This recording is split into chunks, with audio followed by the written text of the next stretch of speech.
is showing the camera now. Are you able to see it now? I think so. It's on my first. Yeah, absolutely. All right, awesome. Good? All right, great. You can see it. Thanks, Jesse. Thanks, Jesse. Some days technology is not our friend. Just leave it to me. I touch it and it breaks. So. Hi. We ready? Okay. Good evening, all. Thank you so much for coming in. This is our first public live flood mitigation team meeting. This team has been there for over a year, and we have finally listed what all we need to get done. Flood mitigation or flooding in town is probably one of the biggest issue we have in town. And we have been talking about it, or we have seen it for years. Now, for the first time, we have put in the whole team together. And this team, I cannot even start talking about them because they're very passionate, they're very experienced, they're very knowledgeable, and on top of it, very humble too. So, very easy to work with. They have done a tremendous job in the past 1 year. We have brought in a few programs that we could do within the township. Uh, there are some solutions which are bigger solutions that federal agency got involved in the past. We are actually trying to push that ourselves, what we can do even to align that project up. But there are some things in our control, some things are not that conveniently in our control. So it will take some time. And the most important part is that we don't give up. If there is no flooding for a year, that doesn't mean it's not going to happen. So whether it happens in 3 years, 4 years, 5 years. And another thing I want to make sure that we tell or we inform and we always talk about when we even go through the slideshow is wherever the flooding happens, most of them are flood zones. So it is not that we will completely be able to control or have some magic there that there won't be any flooding. We are trying to make sure wherever we can mitigate, we will. Wherever we can quickly get the water out after the flooding, we will. Everything under the sun we have gone through back and forth on. And we are here to get your inputs where we can even do more or something we may have not really thought about. But these are residents, including me, I'm a resident too. But these are residents who have faced the flooding themselves and came up with the answers or with the questions and discussed among themselves, came up with a lot of solutions. Some are potential solutions, some are really clean solution. Some of the little projects that I can say, and I'm calling it little, but they are huge, is lifting up the house, where federal government gave the residents grants and they invest maybe 1/3 or 1/4 of the amount that is going to go in the house. So where we cannot remove water and water will come, the house will be lifted. It has been done in other towns. We have just never gotten it done here. So that is one of the smaller projects. Then in the area where in South Mountain where all the water comes in, there are pipings that we could change or make it bigger. As a township, we are doing that. So you will see what all we are doing, and you can come in our regular flood mitigation meeting we have once a month online as well. But this meeting overall, we are trying to do in the East Branch. There is West Branch, there is East Branch for Ravi River. So this is specifically for East Branch. We will take the question if that is related to other branch as well, just to get your input. But we are focusing on one side of the river. Once again, this is not just whole team here. There are few members that had other commitments, so couldn't make it. Our mayor, Megan, is also part of the team.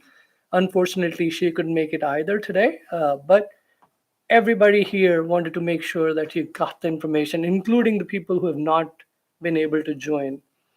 I'm your deputy mayor, Sanjeev Vinayak, and I will go ahead with the agenda items. If you could please, Neeraj. And just to give, maybe I'll introduce you when we get on the slide. This is the agenda. Neeraj, you want to go over it? So we'll start the discussion by just setting some context as to what is the objective of this committee and what are the focus areas. Then we'll talk a little bit about the history of flooding in Milburn because it's nothing new. I know Ida reminded everybody of flooding, but flooding has been there in Milburn area for quite some time. And then we'll talk about specific projects or specific areas where the flooding happens. We'll cover the factors, potential impact areas, what are the constraints around, what are the solutions that we've looked at, because we've looked at multiple solutions, but then there are constraints that we run into. We'll talk a little bit about that. We'll talk about some of the improvements that are either in progress or some that have been completed in past, because it's important to remember that this is not the first time, even though concerted effort that has continued over a more consistent time is probably the first time, but it's not that the township hasn't done anything in past. As part of few past floods, there have been actions that have been done. So we'll just remind everybody of what all actions township has done. We'll cover specifically from East Branch perspective, what are the potential solutions that have been reviewed, where they are, what are the current and future improvements, and then we'll go into Q&A. I'll pass it to Sanjeev to cover the overview of the committee. So one of the most important thing we did for flood mitigation is putting this flood mitigation committee. And I'd like to really introduce, and I said Mayor Megan is also from the Township Committee, part of this flood mitigation team.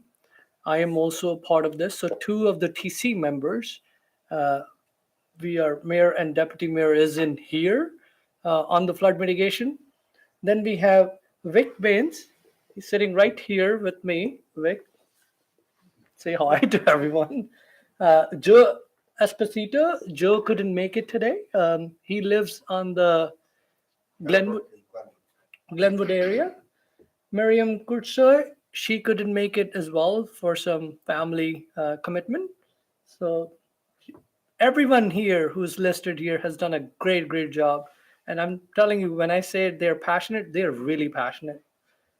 Jim McKenna, who's sitting right there, done a lot of the project work, uh, brainstorming, initiation of the brainstorming, which walked through different areas of the town along with the other team members and just figured out what could be a potential issue. So it's not just reading through the papers or going through, it was combination of both.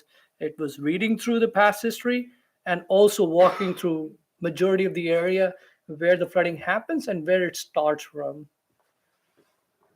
Mike Roberts, who was also a fire chief, here is Mike. He lives in town, fortunately, and also has experience in the past flooding effort that was put in our town. Then we have Neeraj Nagpal. He lives in the South Mountain area. His house was one of the houses that got flooded, even in the living room. So living area got flooded as well, and they were in the upper story. And we have a resident sitting right behind, next to who lives next to Neeraj. Again, same thing. Living area got flooded. Sarah Sherman is our member sitting right there. Sarah has been in the town for a very long time, and she has followed flooding and what efforts are happening in different parts, whether that's state driven or federal driven or county driven. She has attended a lot of meetings there, and she can actually take me down in no time in knowing about flooding. So I would refer to her if I need to ask any of the history about flooding in town. So, and Martha, she's not listed here, and Alex McDonald. Martha is a township engineer. She has been in township for 23 years. 23 years, only 23 years. She is the head of the engineering group here, and great, again, information, knowledge, know about, even including the property, what property are not so, or what property should be focused on. So again, Martha, and then we have Alex McDonald, who is who is our business administrator. He's like the CEO of the town who runs the town on day to day. Unfortunately, he couldn't be here as well because of the family commitment. And then we have South Mountain resident. Now, that was just the asterisk representing who all, because this was focused on East Branch. So the asterisk is just telling who three of us who live in the South Mountain area. So it is Neeraj, it is Jim, Sarah, and other team members who are not here are also from different areas. So we try to get people or resident from different areas so they can focus and represent them. Thank you, and I will pass on back to Neeraj or Jim. Or Sarah. Sarah will cover the history of flooding. So historical records indicate that there was a flood in 1899. I couldn't find any details on it, but we know that flooding goes back that far. In July of 1938, 6 inches of rainfall flooded the east and west branches in South Mountain, Glenwood, and downtown. And the town commissioned an engineering report, and a coalition of towns was formed to address flooding. That ought to sound familiar to you. In 1944, there was flooding on the East Branch and a lot of wind damage in town. The storm received a lot less attention because the focus was on the war, so the newspapers don't cover much of it. In the 1960s, there were several flood events. A drainage project was proposed for the eastern end of the South Mountain neighborhood in 1962, much like the one that's in progress now. But this was rejected by residents because the township wanted to assess property owners. In 1968, 3 inches of rain flooded downtown Milburn. And in 1969, there was a tornado-like storm causing damage in the Wyoming section. 1985, Hurricane Gloria, 3 inches of rain in 24 hours, flooding. 1987, 4 inches of rain, an unnamed storm requiring evacuation by rowboat from a business on Milburn Avenue. July 24th and 25th, 1997, some of you may remember this. 9 inches of rain over 28 hours, significant flood damage and losses totaling $3 million. It was following this that we had the construction of a dike between Oval Road and Horan Circle. Hurricane Floyd, September 1999, 8.5 inches of rain affecting 500 residential properties and 90 commercial properties. The flood wall on Ridgewood Road and the raising and widening of the Vauxhall Bridge were 2 projects undertaken following Floyd. August 2011, Hurricane Irene, 8.92 inches of rain, and for many of us, it was just Floyd all over again. A year later, we were spared water in Superstorm Sandy, but we got the wind, and that wreaked havoc on our community. And that brings us to the recent past and Tropical Storm Ida in 2021. Rainfall was measured at 7.94 inches, and that's slightly less than a 100-year flood of 8.66. Many of us experienced the devastating effects of this storm on our homes, and certainly we know in the businesses in town. This committee was created as a result, and this is really the first time, as Sanjeev pointed out, that the township has made flooding a priority. I would say that the data indicate that climate change is resulting in more powerful storms, heavier rainfall, that's proved in our last experience, and heavier rainfall in a relatively short period of time. Property damage is extensive, losses are substantial, so we need to anticipate and prepare for this in the future.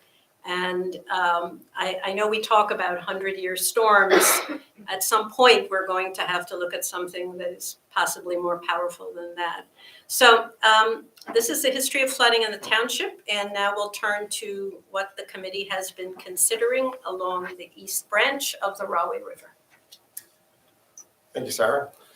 So why does Milburn flood? It's because we have we have more than 3, but we have 3 main rivers that run through town. We have the Van Winkle, which runs from the Cora Hartshorn Arboretum through Glenwood section behind the high school and then into the Washington section of town. We have the west branch of the Rawway River, which starts in originates in the reservation, or just north of that, flows through the reservation, across Glen Avenue, downtown, Taylor Park, and then through the western section of South Mountain neighborhood. And then we've got the East Branch, which starts up in northern West Orange, flows through Maplewood, making its way into Milburn around Bernie's Tire and Auto on the Milburn Avenue, and then through the eastern portion of South Mountain neighborhood. The focus today will be on the Eastern Branch. So as we talk more about the past history and the proposed solutions and what current work that's being done, that's where our focus is. We will have additional sessions in the future to focus on the Van Winkle and to focus on the West Branch of the Rawway River. Quite simply, the reason we flood is that water finds its lowest source, and each of those three river valleys are the lowest points in town. So the runoff from all the developed area around those rivers and upstream flow into the river and then through town. When it comes down significantly fast enough, there's more water in the river than the banks can hold, and it enters our streets and homes.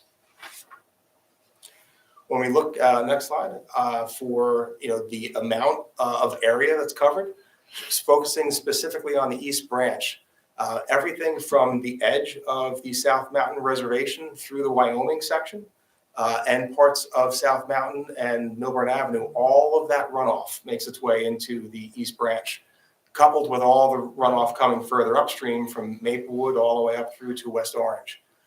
So it's no surprise when you look at the flood maps on the right-hand side there, you see the shaded area, indicating that when significant amounts of water enter the river, it doesn't just stay in the river, right? It starts to flow into the homes and the yards and the streets. Not only does that impact streets in the South Mountain neighborhood there, but it also impacts, if you're familiar with the amount of water they got in Home Depot on Springfield Avenue, several feet deep, and shoppers being stranded there for several hours. That all also came from the East Branch. There are several factors that contribute to the extent of flooding and certain solutions that past as well as modern that can be brought to bear to help to mitigate floods. One of the factors obviously is the amount of rainfall, but it's not just that. We heard from Sarah that there were some smaller amounts of rainfall as well as some larger amounts that each produced flooding.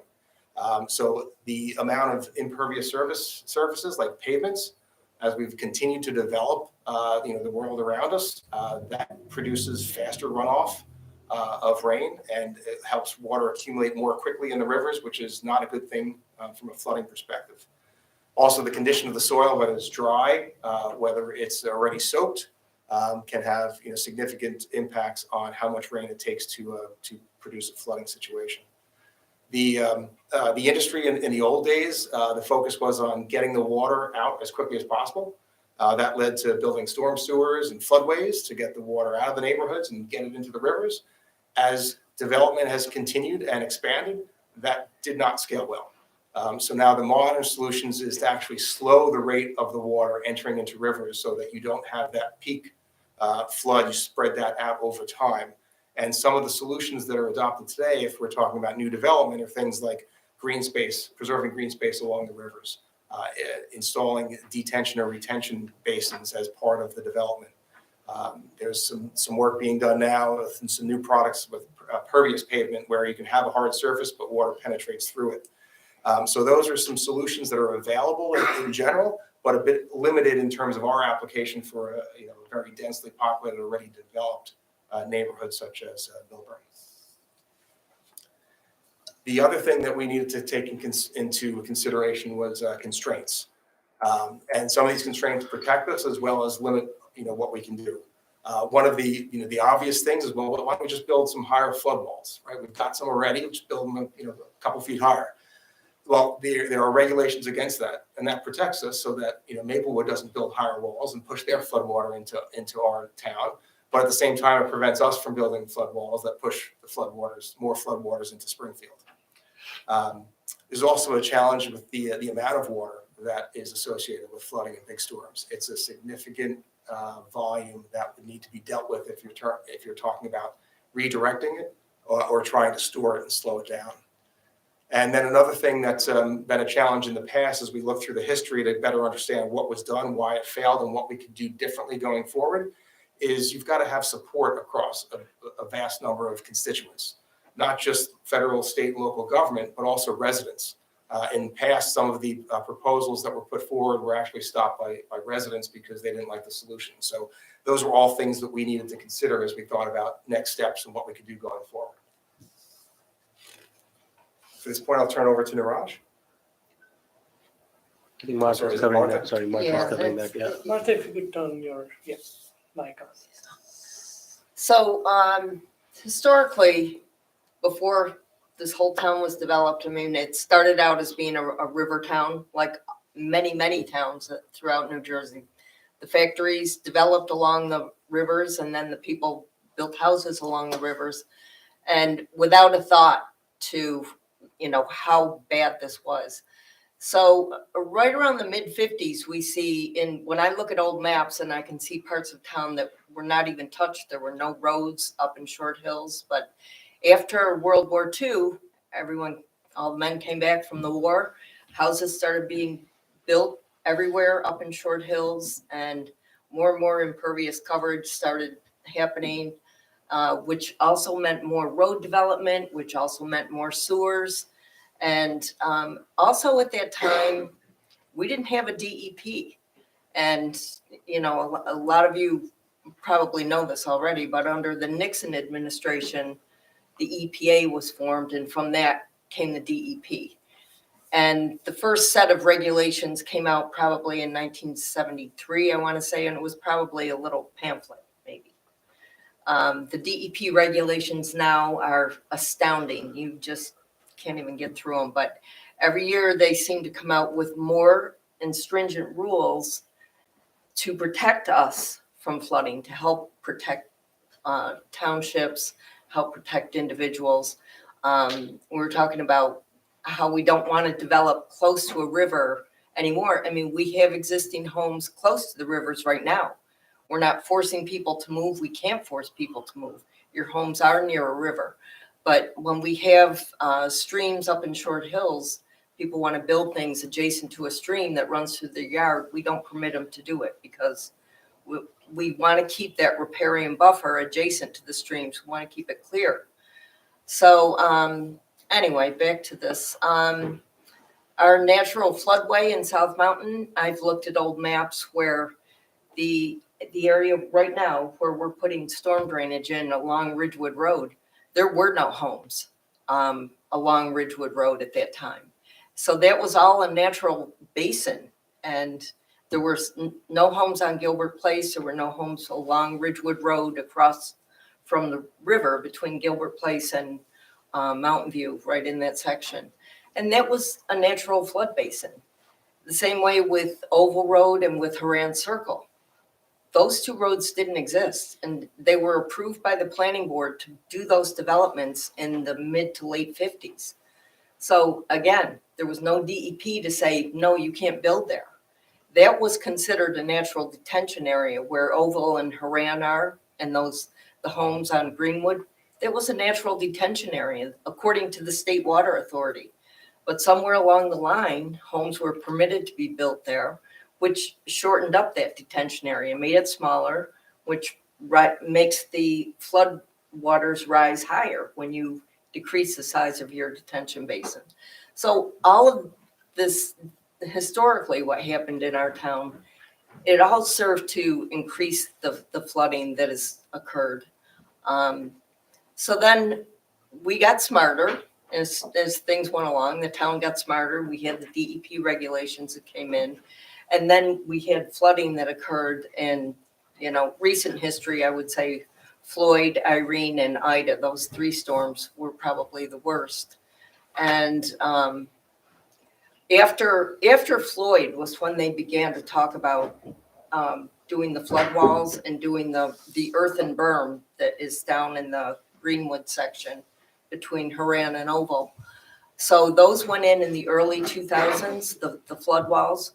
We were only permitted to build them to a certain height. They couldn't go above a certain specific height. We had to get permits from the DEP to do it. but those have helped a lot. It didn't, I know that we topped over in Ida and we probably did in Irene as well, right? But you couldn't, we can't build them any higher than they are right now. And for storms that are of less intensity than a hurricane type storm, those flood walls do help to hold back the floodwaters.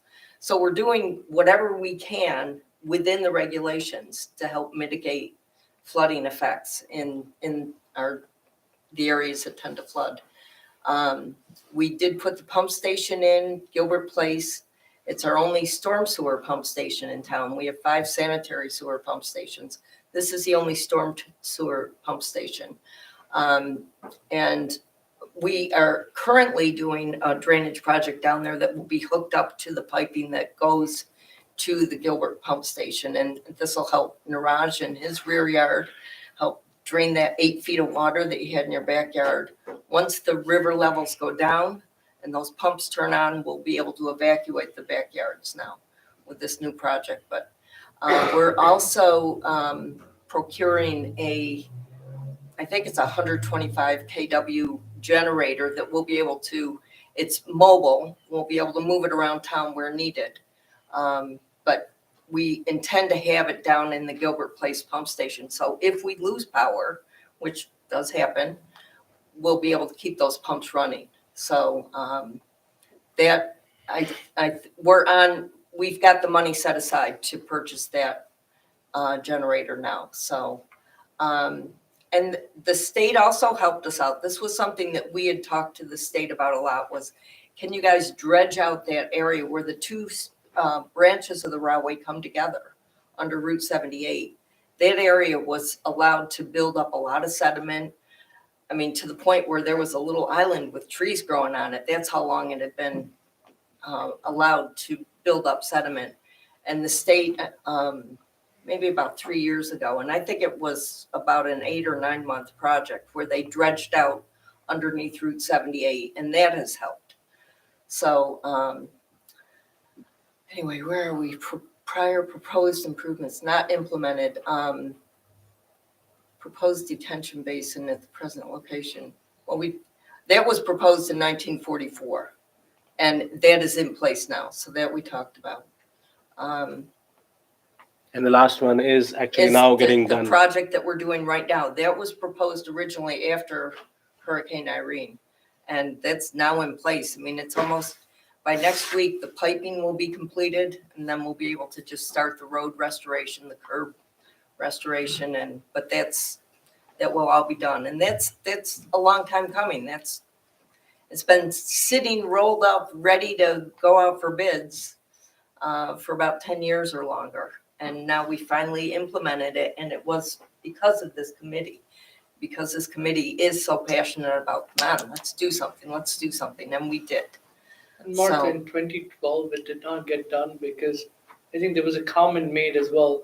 There was some resident that they didn't want to do or anything in their backyard. But here, fast forward 10 years, these are the people who actually spoke with the residents there and made that happen. So these guys are really working hard. The team is really working day and night and are so passionate about doing this work that we got this approved in a few months. Right. We do have one more area that was proposed, and that's between Greenwood and Ridgewood Road, where that low-lying area in there. We still have some neighbors that we have to have Convince. conversations with. I think that's Sarah's right in your neighborhood, right? So can you tell us like how deep the water got in your yard when you, for Ida and Irene? I'm not in that basin. Okay. I'm in the basin on the other side of the Oh, okay. street. Oh, right, across. Choose your basins. Oh. I've had, I'd say between 3.5 and 4 feet for Floyd and Irene, and slightly less for Ida. Okay. Well, one of the things that was brought up too was climate change, and it's so important. I think one thing that I've heard over and over again and that I've witnessed is the intensity of storms. Like Irene was Ida was about 8 inches, not quite. But it happened in such a condensed amount of time that the sewers, the rivers couldn't keep up with it.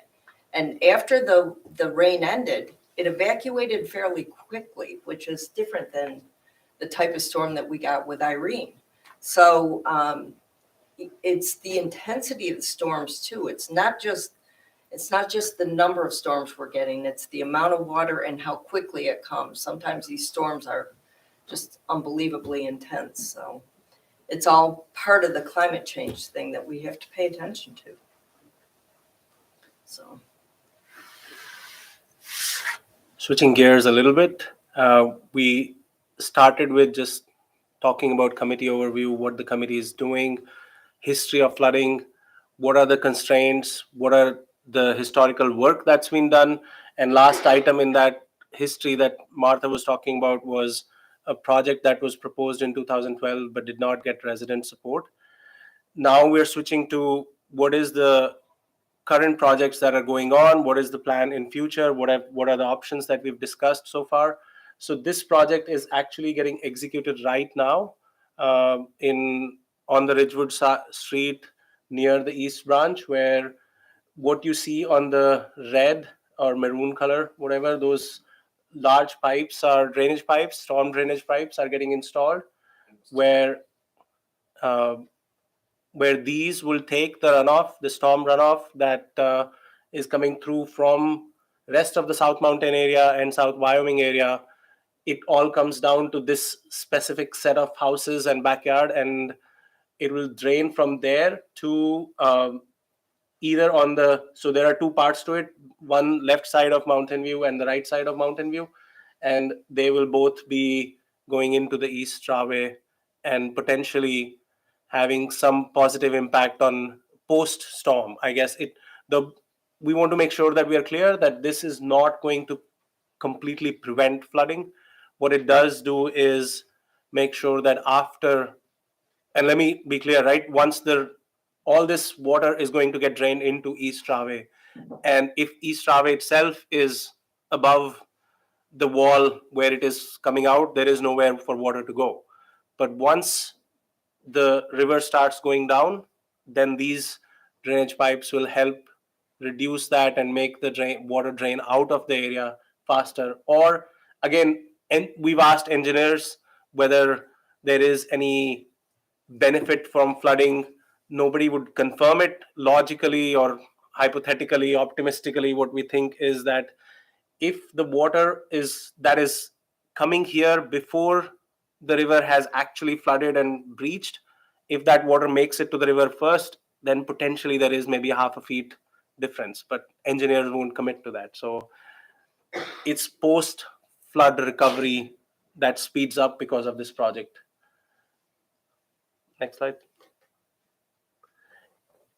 And I think there are some improvements that we've discussed. Jim, you and I can talk through it, or Martha, I'm sorry. We're covering for Alex. Some of these slides were going to be covered by Alex. Yeah, we, as Sanjeev mentioned earlier in the meeting, we looked at a number of different potential solutions, right? We want to make sure we didn't leave any rock unturned. So we looked into, the potential of raising the levees, getting exceptions to state regulations. And so as we went through the list of what are the possible things we could do to prevent or to mitigate flooding or to accelerate recovery, that we broke them into those categories. There were a few dead ends that we had to unfortunately accept and move on and focus on what we could do. So there's a summary of that here, and I think what Niraj will share next is what we are continuing to move forward with what came out of this assessment. Go ahead. Would you like me to cover this? Yep. Go ahead. So though we can't eliminate flooding, right? Obviously, we'd like to, say that we've got a solution that prevents it completely. The things that we can do will, in some storms that aren't quite as severe, it will prevent the flooding that would have happened otherwise. But what we can focus on is, quicker recovery and kind of attenuating the peaks of the impact. So in addition to the drainage project that's currently ongoing, We hope to get agreement from the residents that have homes between Greenwood and Ridgewood to do a similar construction project there and improve the drainage so that after a flooding, that the basin in that area can drain quickly. There was mention about the generator. Emergency generator that Martha was talking about, that's already getting procured and will get installed. Home elevation project, we have 3 houses in the South Mountain area which have applied for home elevation. It is right now being reviewed by FEMA. Once it gets approved, then according to that program, 75% of the funding is given by NJOEM/FEMA, and 25% is borne by the homeowners to elevate the houses where the level of the house is above the floodplain. I think we're So Neeraj, I will just pause you there. Just a quick thing. When Neeraj said that 3 houses applied for that, similar thing happened in our adjoining town, where only a couple of houses applied the first time. When they saw the results, after that, the second set were much more houses, and the third round was even more houses. So we are hoping when they see the results, or neighbor sees the results with the first 3 homes, hopefully that those 3 homes get approved. We are still in the process. So once that gets done, the second round of application will be next year. So hopefully more homes get elevated too. right. We spoke to Cranford residents who actually went through the process, and there was a public session with the Cranford residents that actually went through the home elevation program. And at least the statement that stood out to me was the person who I was talking to said during Ida, some of his neighbors were obviously struggling, and he was sitting outside with the coffee, just making sure that his neighbors were okay. His house was okay. And then there is the other maintenance activities that are happening. I think there is some river cleanup that's getting done. There is the height monitor that's getting installed at Vauxhall. Martha, I don't know if you want to talk about that. And Yes, we did order a couple stream gauges to be mounted on bridges, one at the Vauxhall Bridge, so that'll monitor stream levels on the East Branch. And the other will be mounted on the Glen Avenue Bridge, so it'll monitor stream levels on the West Branch. And those will be, from what I understand, the information will be in the cloud. If you download an app, you'll be able to read the levels yourself, but it also will alert our OEM people here in town, and we'll be able to send out notices to the residents. Hey, looks like this is an important storm. The stream levels are coming up. You might want to think about putting your car up on higher ground, or, we'll be able to send these alerts out and hopefully save people, save homes, save property. So it's one of the other things that we're just trying to do. Those should be installed fairly soon. We're working on permission from Union County and from Essex County to be able to mount these on their bridges. And I think the last item on the list is about the retention project, which is the Orange Bypass project. Now, we're going to cover very little of that in this specific discussion because it is focused on East Branch, but that is one project on the list of all the options that we've looked at that has a potential of actually mitigating the level of floods. It affects the West Branch, or it benefits the West Branch the most.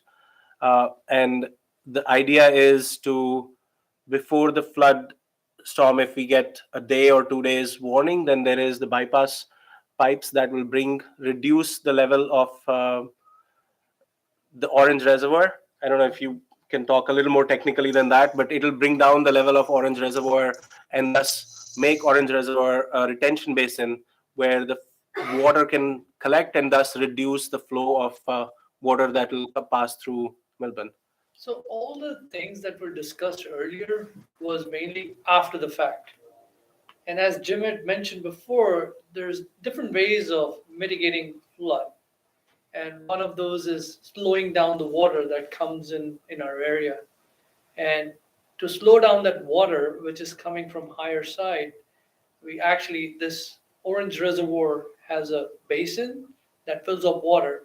So if 2 days prior or a couple days prior, we know that this is going to happen, we can reduce that level with the pipes, with the bigger pipes we are hoping to get installed, or we are hoping to get help from state and fed government to install those pipes.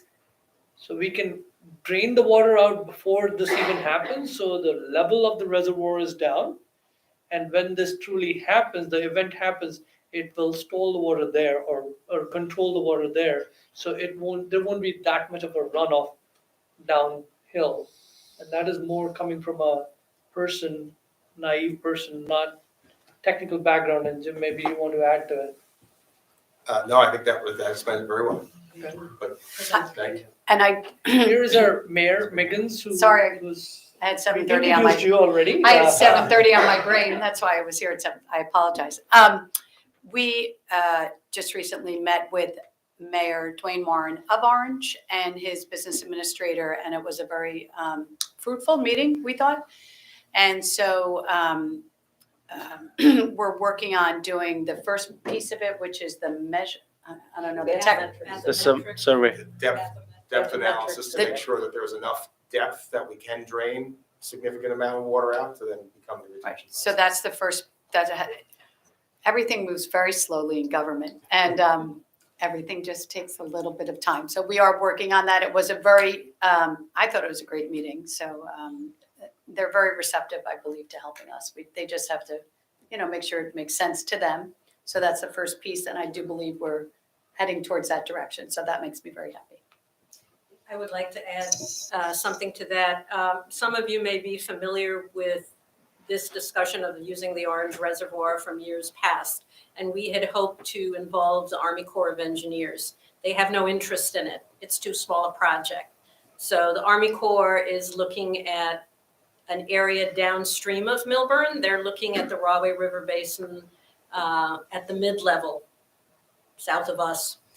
So this is going to be a Milburn project if it happens. Yes. And we've talked about it for a while, and we are still talking about it, but this is the first time, I think, where we've had a meeting where it looks as if there are a couple of steps to move forward. Correct. So that's very encouraging. So there were different towns associated in this Rahway River planning meeting. Majority of the benefit that from this project, if any town will get, is Township of Melbourne. So we are trying hard to push for this project, even if we have to take a little bit of a financial aspect of it, because it is going to help our town more than any other town. So whatever the percentage is, if our percentage is a little higher than the other town, we are willing, or that's the thought process, that we can push everyone. So people who are getting very minimum benefit from this project, they're not going to say no to it because they're not paying that much for the project. So we're trying different ways to make this project work. And we are trying to make it as more of a Melbourne needs to get the solution.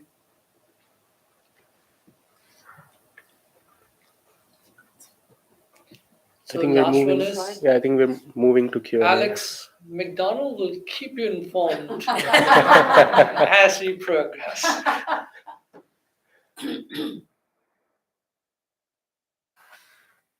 think we're moving to the Q&A. Maybe we'll give Mayor now. I opened it up because I was covering, but now Mayor Megan is here. So this is all the team members. You want to say something, Mary? Sure, it'd be my pleasure. This is my first year on this flood mitigation committee. And folks, you just need to know, we have a lot of smart people in this town that are working diligently on this committee. We are so lucky to have so many dedicated volunteers because no one succeeds alone. And when everybody comes together, like everyone on this dais is, and they come together, they're doing good things for our town. I think it's important you know that. And we're always looking for volunteers, just in case. And I think they've worked tirelessly, diligently to try and move this plan forward. it kind of reminds me of the whack-a-mole, right? You know, you whack-a-mole, you fix one thing and something else is gonna pop up. So I guess you can't say that enough, that there's not any foolproof solution, but trying to mitigate as much as we possibly can to have this done. And Sanjeev, this is his second year on it. It's worked so hard as well. It's tough to get everybody together, even with the Mayor's Roadway Coalition or the Army Corps, trying to get people to come together and see what we see. So we just keep plugging on and moving forward on it. But I'm assuming everyone introduced themselves? They were Yes. You were introduced, So- okay. So Mayor Miggins has joined this committee this year. Deputy Mayor Wasserman was there last year with me on this committee. Shout out to him too. He had tirelessly worked last year to get this up. Now, moving along after this, we'll have questions that you can ask to the committee. Let's try to focus it on East Branch. Be respectful. These are also resident, including us. We are also residents. What do you think about that? First residents and then elected official. But we restrict to one question first. And let's start the question answers. Sure. Please. Anybody have questions? Questions or comments? Anything that you feel like, please come in here and talk. Please, come on. Here.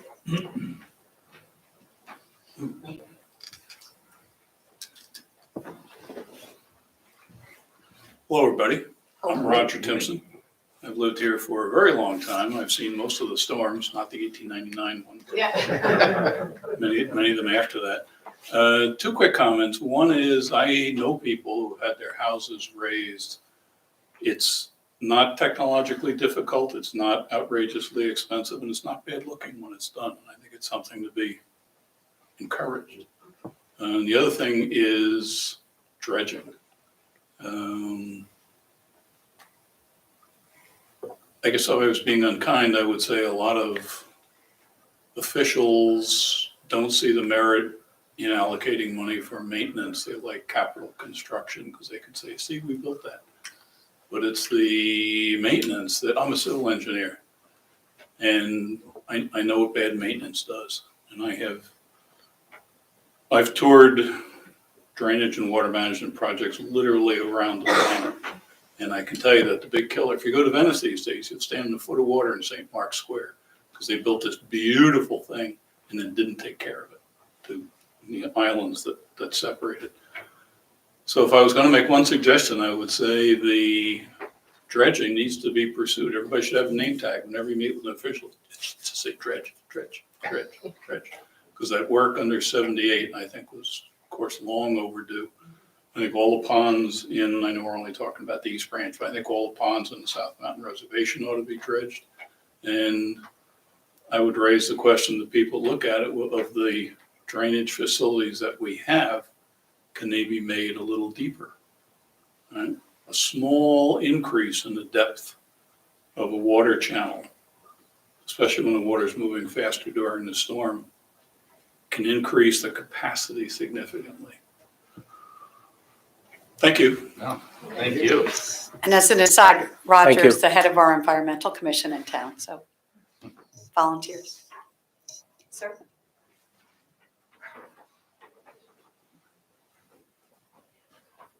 Zoom is on, you can hear me? Yes, sir. Take these off. My name is Mike Weinstein. I've been in Millburn for 34 years. I served on the planning commission. The issue in my mind, of many, is, and I think you had the first bullet, flooding will continue. I don't care how fast we get rid of the water. All the damage was done in our home in the first hour. Our basement was filled and we had 3 feet of water on the first floor. So let me just go back, try not to ramble too much, I'm 80 years old. Greenbrook, I'm an environmental scientist among other things. I'm also a Coastal Ecologist, retired professor. Greenbrook, if that's the place, I toured it. I was amazed at the flood mitigation structures funded by the Corps of Engineers. And I don't think that was a very large project regarding the things that we might do. I think dredging is an absolute answer. And it also add the notion of portable dams. In other words, a dam that sits there up, the flood occurs, the wall drops. 24 hours later, when the flood's downstream, the floodgate comes up. And again, I'm a retired person. And I'm not trying to argue for my publications, but I said I'm a coastal ecologist too. I work in wetlands. And we've come up with a design where you can prevent a flood from happening by damming off tidal creeks temporarily to stop the upstream movement. And as soon as the flood starts to recede, the portable dams are lifted. There's all kinds of solutions. I can't believe we can't get the Corps of Engineers involved. And lastly, the reservation. When I was on the Environmental Commission, I went after the Jersey Water Resources for their field of solar panels. Many portions of the footprint were in wetlands in those woodlands. We made them redesign it to the extent that none of the footprint was in wetlands. I think the reservation, you should get the DEP wetland maps. And that's, it's a natural basin. You can dam off the reservation, where the stream comes through the reservation, just for 24 hours to let the water recede. So that's what I have to say to begin with. Thank you, Mr. Hunt. Thank you. Thank you. I'll volunteer to help. Be patient with my age and movements and stuff. I'm good with that. It's what's inside the institutional models, that's very important. Does anybody know Greenbrook? Did anybody tour Greenbrook? The town? The town, for their flood mitigation work. They have these walls that come across the roads on tracks. Yeah, they haven't worked at all. They haven't. There were times that they didn't work. Okay, well, that's easy to address. That you can deal with. We have engineers. I think if you can get some more information That'd be on great. the portable dam you were talking about, that would Yeah. be really good. So maybe we can You know spend some time with you after and just to understanding. Yeah. Yeah. Portable dam, if we can get that institutional knowledge, did. that'll be great. I worked with a colleague, George Guo at Rutgers, at the Department of Engineering, I don't know if everybody knows him. He did the cost, we did a benefit cost analysis. Like putting those dams down, whatever the cost was, 150 million over 30 years, the savings was much, much greater. The cost to benefit ratio is 0.9. Downbrook? Greenbrook. Greenbrook? It was both. Downbrook. It certainly has. It's on Route 22 to get there. Yeah. Both flood. Both flood. flood. flood. Did anyone else have any other Can we questions? can we connect after the meeting? Love to Mr. get- Weinstein. Can we connect after the meeting? Yeah, sure. Great, Are thank you. you on Ridgewood Road, sir? Yes. Yeah. Oh, You have a question, please. Yeah, I have a comment. That was a nice picture of my house, by the way. on this street. Hi, my name is Gyan. I live on 820 Ridgewood Road, one of the houses where the construction is going on. I came here to thank the Flood Mission Committee and my neighbor Neeraj for doing this work. I still remember September 1st, that night, when after all this happened, we were wondering what we would do. Like, how can we sleep in peace knowing that this happened and how can we avoid this? And I was very happy that the town took this initiative, formed this committee, and finally something happened. I know my neighbors are not happy about the construction. It's causing them some inconvenience. I urge them to be patient. Progress cannot be made without a little bit of inconvenience. So please be patient. And I hope all of us will remember that we all did something to avoid this. Even if I still remember that the 2 inches of water that came in my living room, that was the most painful damage. You can always fix your basement. You can always worry about things in the basement. But when your living room and your kitchen gets damaged, when you don't have a place to live and cook, that's where you feel it. So any work that is done to reduce that 2 inches of water, I think it makes a huge difference. So please be patient while the construction goes on. And I thank you, the committee, for making this happen. Thank you. Thank you. Thank you so much.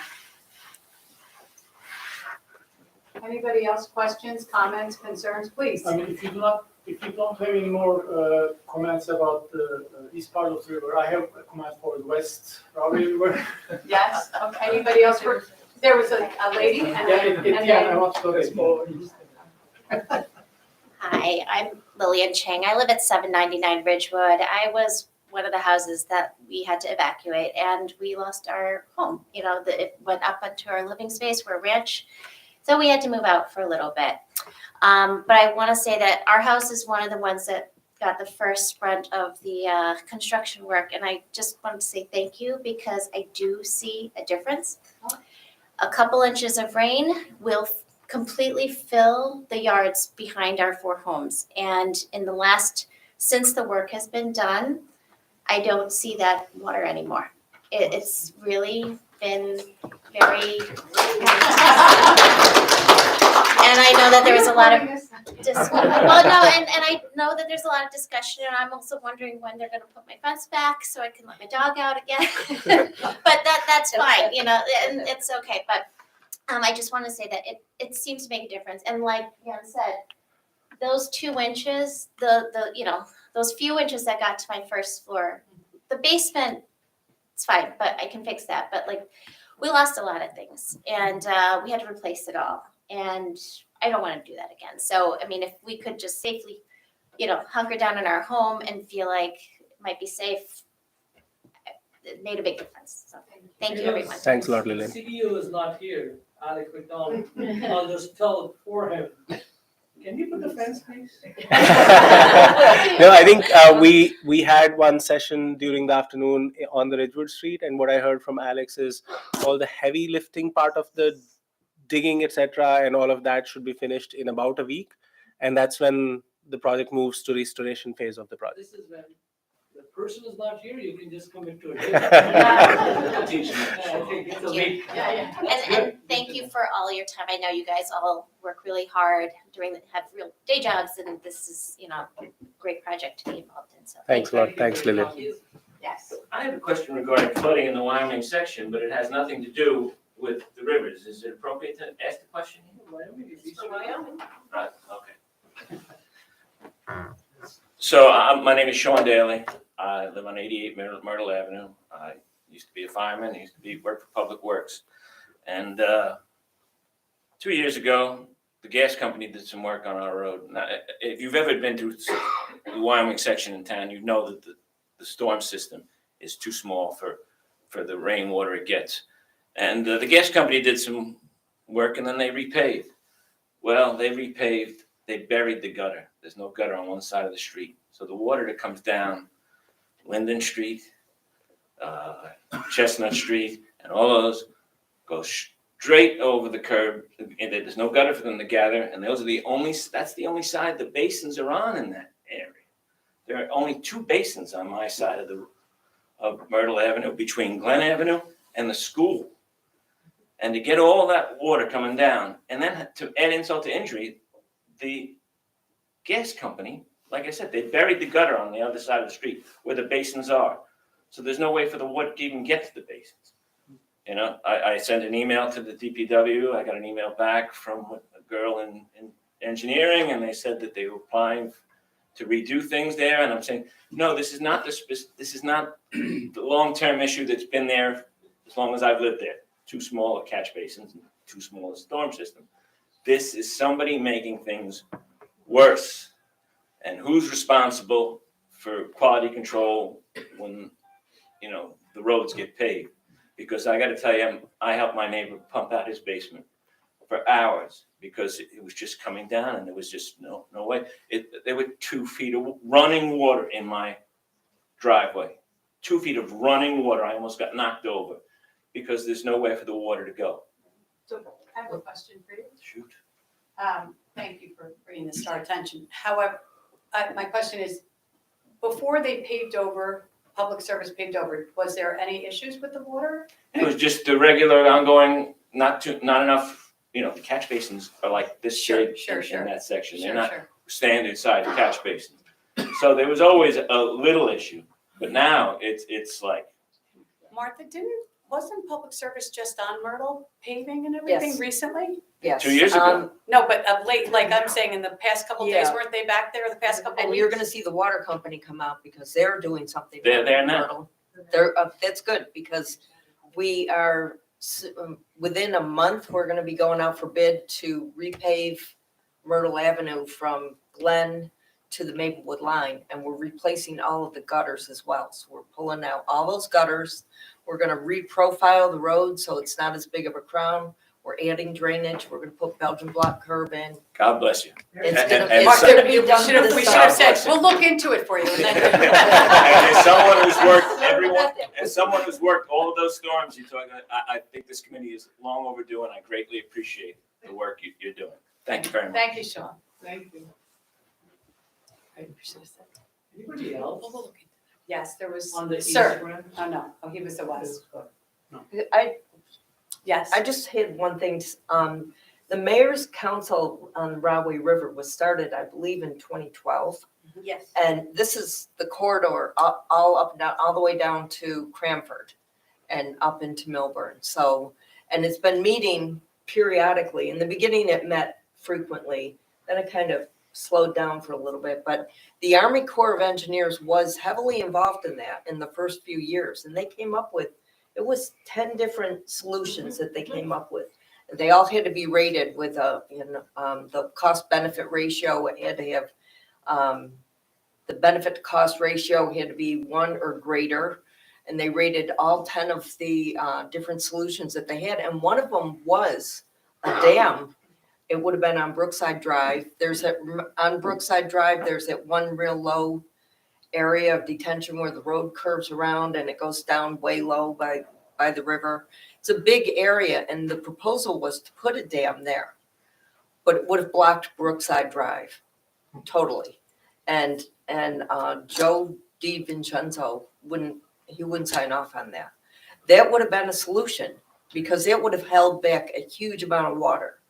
But so things were looked at. The Orange Bypass was looked at. And one of the reasons that the Army Corps ruled that out is because that solution is dependent on weather forecasting. And they did not want to approve something that was so dependent on weather forecasting because in their mind, if you drain out that reservoir, it affects a lot of things. Now, say the forecast is wrong. Say they're off by, whatever. We're supposed to get 8 inches of rain and we get 3 inches of rain. That reservoir is not going to fill back up again with a small amount of rain. So if you're dependent on a weather forecast and it has ramifications if that forecast doesn't occur. So they didn't want to be part of a solution that involved weather forecasting.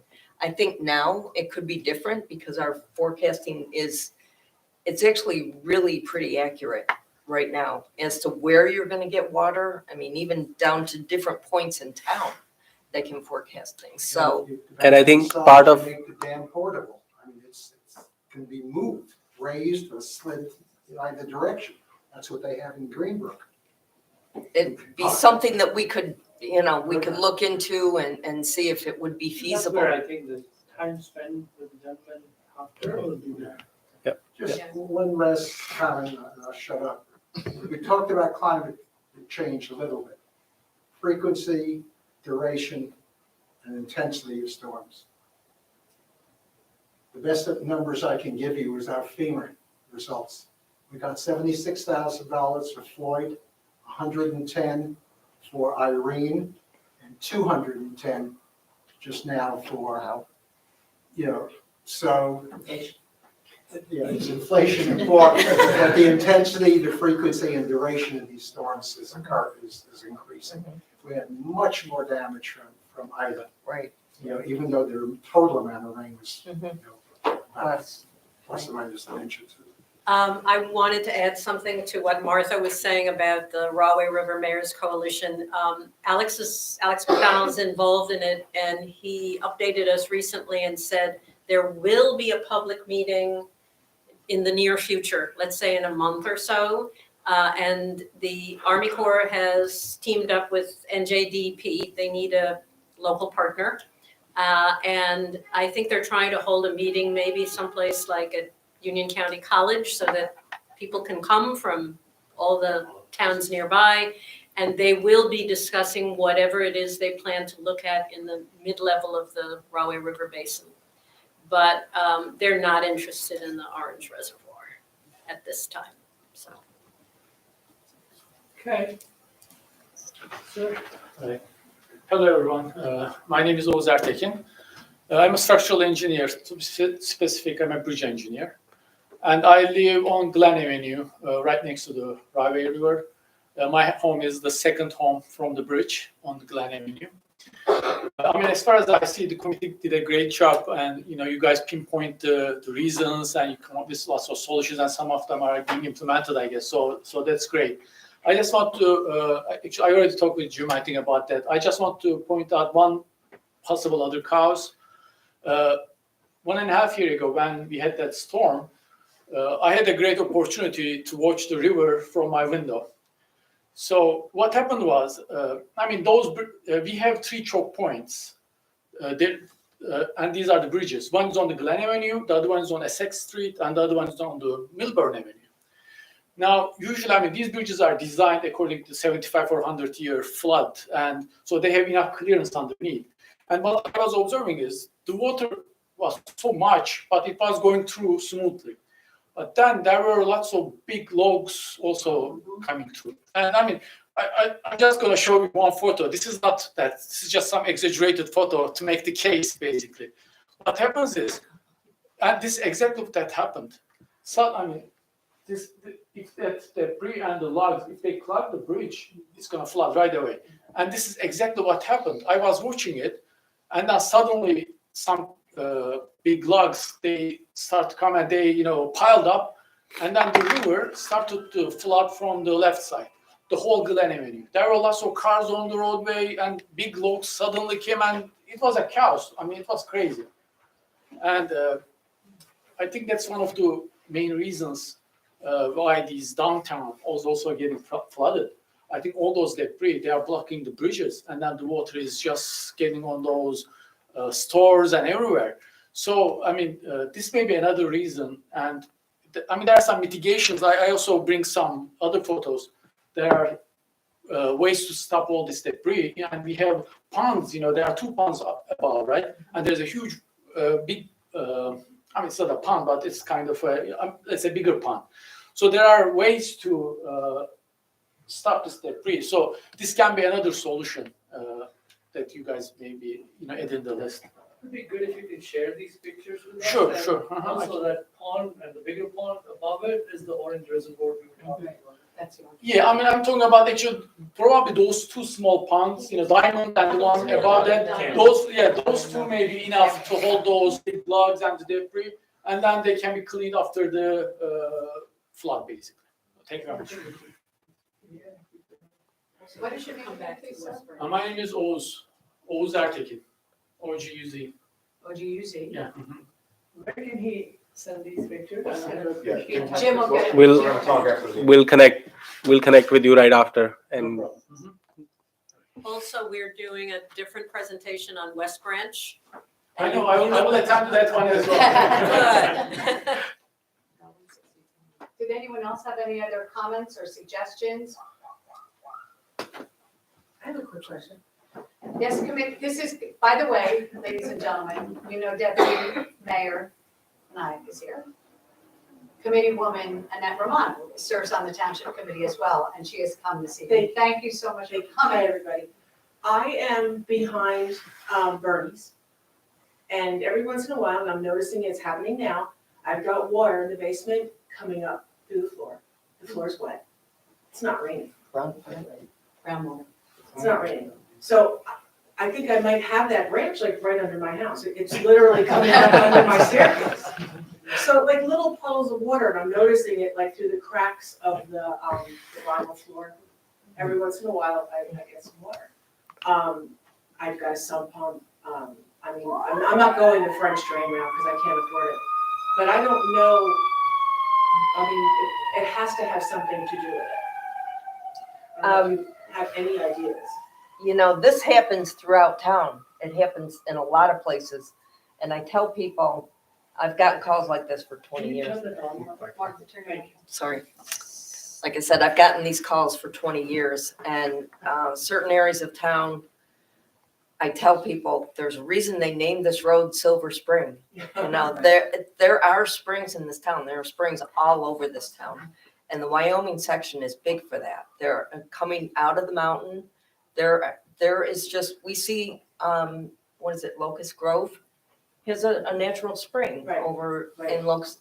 It's all over, it could just be that it's an underground spring, and if we've had a lot of water. Also, my backyard is the 9th hole of the neighbor golf course. Oh. So I'm sure there's water coming through. Yeah, it's, I mean, sometimes it's just hard to explain. There's, Oh, on the golf course, yeah, sure. I mean, but I've had my home checked, plenty of times, and I don't think it's anything like in my plumbing.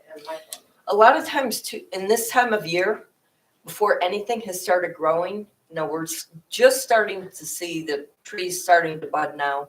Once the grass starts growing and the trees start growing, a lot of those problems go away. But right now, nothing's drinking water. So any water that's in the ground, if there's a lot of it, it's going to find its way out through the path of least resistance. So, yeah, we don't have any underground streams that are mapped per se. I wish I could pinpoint to when it started, but I just don't recall it.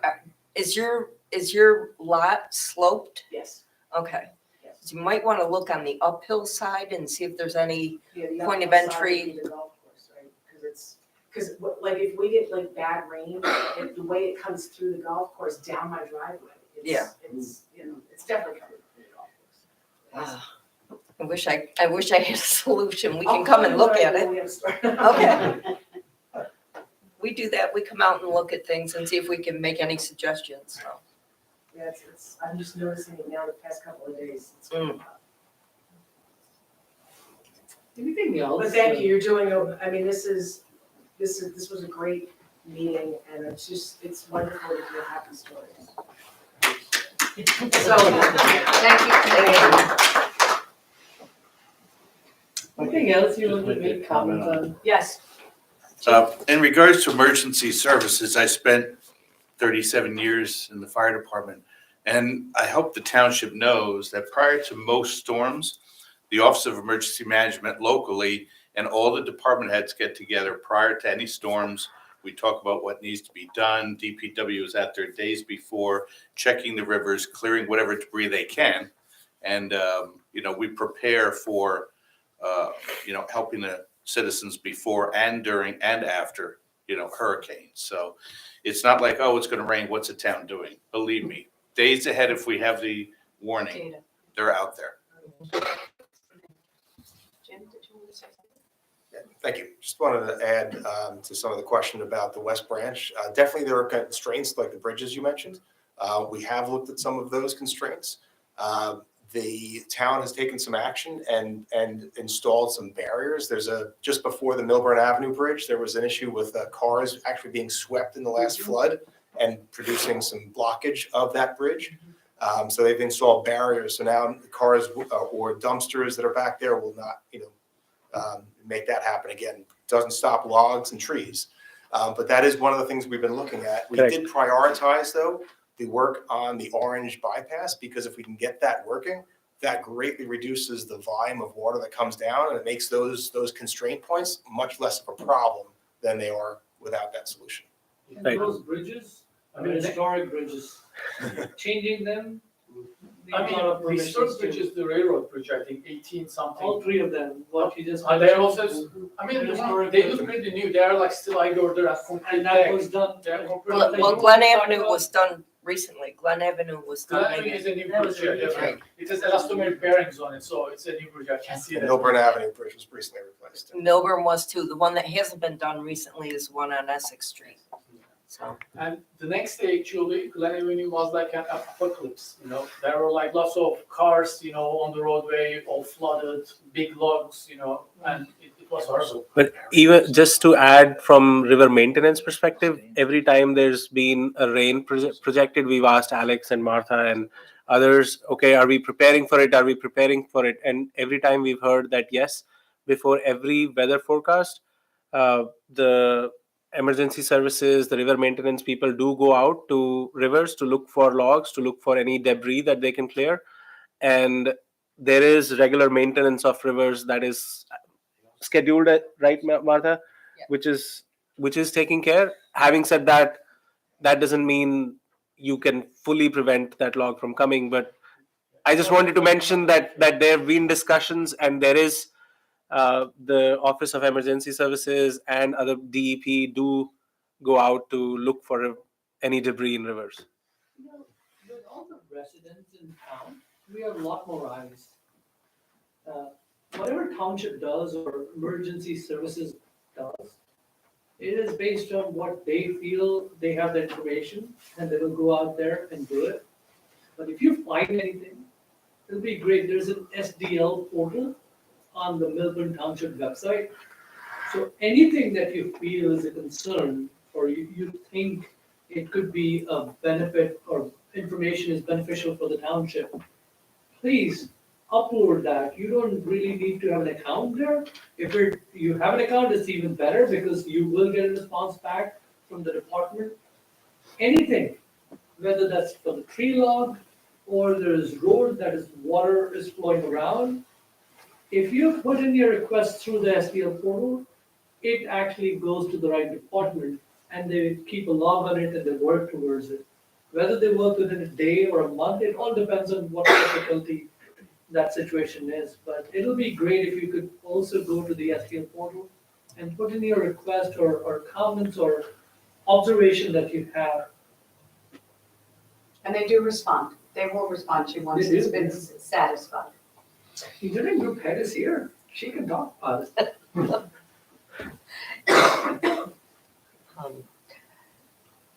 Well, SDL is great. So anything that if you have concerns, we do check that on a regular basis. So, and try to respond as quickly as we can. If there's something that we can do, or reach out to you and try and take care of whatever your issue is. So the portal, I mean, this is something fairly recently that we've had SDL for a long time, but it's only been in the past couple of years that it's been so easily accessible to the residents, and you can find it easily on the website. We've done a lot of improvements on the website, so feel free to explore the website and look. There's a lot of information on our township website. Martha, what is it? I know it's on the front page of the website, and I think it's, if you scroll down maybe on the left, and it says register a complaint, or You know, I if you have get a the back end of it. I don't- concern, something about a concern.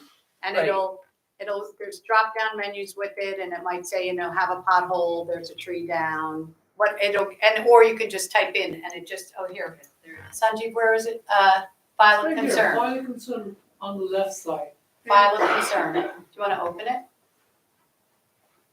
Actually, I can't see clearly I without my can. glasses, so I'm trying to It get says, there. right, it says the site's not monitored 24 hours a day. For emergencies, call 911, or report a crime, call the police. And then it'll give you an opportunity there's all different, I don't know. It says So filter it's by code department. enforcement, engineering, land use, public works, township manager, issues, curb, all these you can pick up from here. And when you put in a comment, it actually gets diverted to the right department. And I think this is a very good source of keeping that log in and seeing what was done on that log. And I've heard from a lot of residents, myself, that they put in a log and the work got done without even them getting the response back because they did not log in as themselves. So they couldn't get a information or result back, but the work was done. So I have heard this firsthand from residents. So I think this is one of the important tools. If we have to ask also our township officers or managers who are leading this charge, the one thing concrete we can see is what are the complaints or concerns that have come through in writing. And they can actually share that with us and go through it and tell us what was done about it or couldn't be done about it, because we have somewhere we don't have fund or whatever that scenario is. They discuss that with us when we talk to them. So it is a very good information and concern that it's there. It's right on the homepage. So I would strongly recommend to use that. And Sanjeev, just to add, on the STL portal, if you go into maps, you can actually see whether your house is in the floodplain or not, and where the pipes are around your house, and all of that information is also there on STL portal. I found it very helpful to see where my house is, on what kind of a flood zone it is on. We have a lot of information here. Like you had mentioned, there's maps of the town.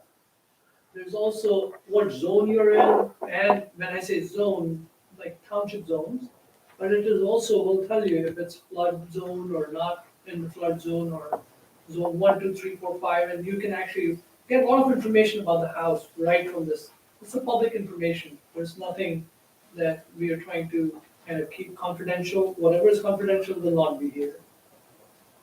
My website, township website, is a good source that you can all look into. Anything else the team has to talk or say? Well, I want to just say, encourage everyone to get flood insurance. I mean, even if you're not in a flood zone, you're close to a flood zone, anybody can get flood insurance. You don't have to be in a flood zone to do it. So it's just extra protection. If you're not actually in a flood zone, your insurance is very cheap, the flood insurance. So the more people that get it, the more the rates will go down. I think everyone should have it, and no matter where you are, because you never know. I've known people up on Old Short Hills Road, I mean, way up, close to South Orange Avenue, that got flooded. They didn't have flood insurance, but it was kind of a freak thing. And if they had had flood insurance, they would have gotten their 2 cars paid for that got lost, and their whole lower part of their home that was finished off. So. Chuckling, FEMA doesn't cover the cars. Oh, State okay. farm did. All right, I'm sorry. But their house certainly, I mean, they lost a lot in that, so. I'm happy to see all these residents have come in. It'll be good if you can also, whoever is impacted or not impacted, want to give your suggestion. Whenever that meeting happens, that Ms. Sherman was talking about, residents should go there as well and talk about it, because the more you talk about your elected official or whoever is doing that exhibition or information session, the more they listen. If nobody goes there, they know it's not a priority. Those of us in South Mountain saw how many homes were sold immediately after, almost immediately after. And still so. There are so many people who've never even lived through this or experienced it. I don't think that they fully understand what the impact would be on their home. Like, I'm scared for them, like, to see if, I remember us seeing it the first time in 1999 when we had just moved in a few months before, and now have experienced several more. But these people, I don't think that they have any clue what they're in for. And you're not required to disclose, right, sellers? Well, now that's not true. It's an interesting thing. There are seller disclosure forms that sellers don't have to legally fill out, but in this town, 99.99% of people fill them out unless it's an estate sale and they haven't lived there. However, I had a listing once that a client did not experience any flooding. And then the next buyer did, but during that, you never know. These are, every 10 years. So you have somebody who's in there 7 to 10 years. The previous, if you follow the storms, the previous seller had, but didn't say anything. Yeah, I mean, I can say we didn't know that our house will flood. We didn't have flood insurance. We asked the realtors, and what we were told was that there was some flooding, but then after that this wall was built and this project was done and all of that, and you feel safe after that. Even if the realtors did tell you, we're not here to, attack. Yeah, no, I'm sorry, I'm not. It's not about. You cannot really understand what it means to have Yep. your home. And to the point of flood insurance, when I don't know what those last 2 storms that came, not Ida, but before then, there were 2 storms in a row one year. And we didn't, we had water. We had never had water ever. And trees down, we had lots of trees down, all these trees. It was Sandy, I think. Was that Sandy? Sandy. Was that the October, They the came 1 Halloween year right store? after the One other. after the other, Yeah. Irene, Sandy. Irene and Sandy. Yeah, they're, Sandy, we got electricity out for 2 weeks. 9 days. that's right. prepare everything for the flood, but no flood. No flood. Yeah, the Flood, that Sandy. was Prepare it, because, but in the Ida, we thought it's not ours. It's even not our storm, right? It's from the other side, and it got flooded. Everyone should come to the storm preparation meeting, which will probably be on YouTube if you can't get here in person. And I think it's Sanjeev, if you're there, all of our meetings are up there. I think it probably is in May because hurricane season starts in June. And the OEM team will be here and go through everything. Jim? I'm actually just trying to see, I can't see really without my glasses and I forgot my glasses, but on this website, there is a lot of information about storm. If you are unable to attend the meeting, just go online and see it. It's an informational time now, so please just go to the website and search on the top right and it will bring it up. If it doesn't, just shoot any of us an email. Hopefully we're able to help. May 9th, 7 PM, it Yes. says, so storm preparation, our annual meeting.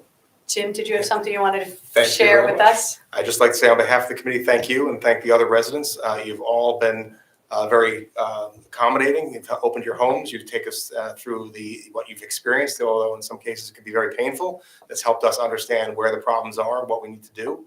And thanks to those residents along Ridgewood Road to help us get this drainage project going and make it happen. Thank you. Yes. Thank you. Thank you.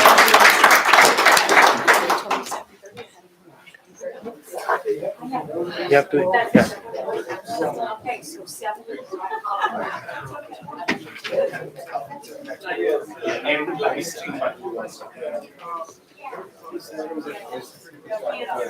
Yes. I know.